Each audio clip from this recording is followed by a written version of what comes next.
இறந்த பின்னும் தன்னை பிறருக்கு உணர்த்துகிற வல்லமை கொண்ட ஆன்மாக்கள். அதை தான் குலதெய்வம்னு சொல்றோம். அந்த ஆன்மாக்களுக்கு என்ன ஒரு வல்லமை இருக்கு? தேவதைக்கு இருக்கிற வல்லமை கொஞ்சம் இருந்தா கூட கொஞ்சம் நம்மளை விட மேலே, ஆனால் தேவதைகளை விட கொஞ்சம் கீழே இந்த குலதெய்வதைங்கிறது. நீங்கள் எப்படி குலம்னு சொன்னாலே அது அந்த பங்காளிகளுக்கு மாத்திரமே செய்யக்கூடியது. அதுக்கப்புறம் அதுக்கு ஆற்றல் கிடையாது. ஒரு குறுகிய வட்டம்.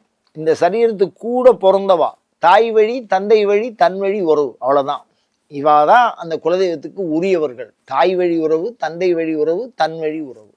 அதுலேயே கல்யாணம் பண்ணி கொடுத்துட்டா அவ குலதெய்வத்துக்கு வரணுங்கிற அவசியம் இல்லை. ஏன்னா ஒரு பொண்ணு இருக்குன்னு வச்சுங்களேன், பொண்ணை கல்யாணம் பண்ணி அடுத்தவா வீட்டுக்கு கொடுத்துடணும்னா அவளுடைய கோத்திரத்துக்கோ அவங்க இனத்தை சார்ந்தவளாக அந்த பெண் மாறுபடுவதனால வழி வழியாக வரக்கூடிய புத்திர வாரிசுகள் பங்காளிகள் இறந்தா தீட்டு காக்கிறவா, பிறந்தா தீட்டு காக்கிறவா மாத்திரம்தான் அந்த குலதெய்வ கோயில் வழிபாட்டிற்கு உடன் இருந்து செய்யத்தக்கவர்கள்.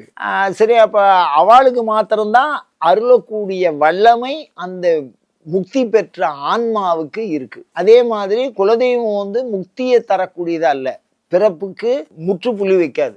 பிறப்பை வளர்த்தெடுக்கிறதுக்கு தான் குலதெய்வம். அந்த தேவதைக்கு உடல் நலத்தை தரக்கூடிய பண்பு இருக்கிறதுனால, பிற அதுக்கு மேல் அதுக்கு ஆற்றல் இல்லாததுனால, அது தன் சொந்தக்காரரை மட்டுமே தெரிந்து கொள்வதனால அந்த தேவதை குலத்தை வைத்து நம்மளை புரிஞ்சுக்கும். அந்த தேவதை பார்க்கும், அந்த தேவதை பேசும். குலதெய்வம் பேசும். பெரிய தேவதை மாதிரி பேசாம இருக்காது. குலதெய்வம்னா பேசும், சாமி பேசும். அப்படி அது எதை வச்சு அடையாளம் கண்டுபிடிக்குதுன்னா தன்னுடைய கொடின்னு சொல்லுவா. கொடின்னா அந்த தொப்புள் கொடி, அந்த கொடியை வச்சு அது அடையாளம் கண்டுபிடிக்கும். அது மாதிரி அந்த குலத்துல இருக்கிறவா பிறந்தா அதுக்கு தொட்டில் கட்டி அறிவிப்பா, போனா அதுக்கு பட்டம் கட்டி அறிவிப்பா. பிறப்பு இறப்பு கணக்கோடு தொடர்புடையது. அதனால அதுக்கு பிற நண்பர்களையோ இல்ல அந்த குலதெய்வம் இல்லாதவர்களையோ அழைத்து சென்று வழிபாடு செய்வது என்பது நம்ம அனுகிரகத்தை குறைக்கும். ரெண்டாவது, அந்த தேவதைக்கு அது குறுகிய அளவு ஆற்றல் உடையதுனால அதுக்கும் ஒரு சில பிரச்சனை வரும்.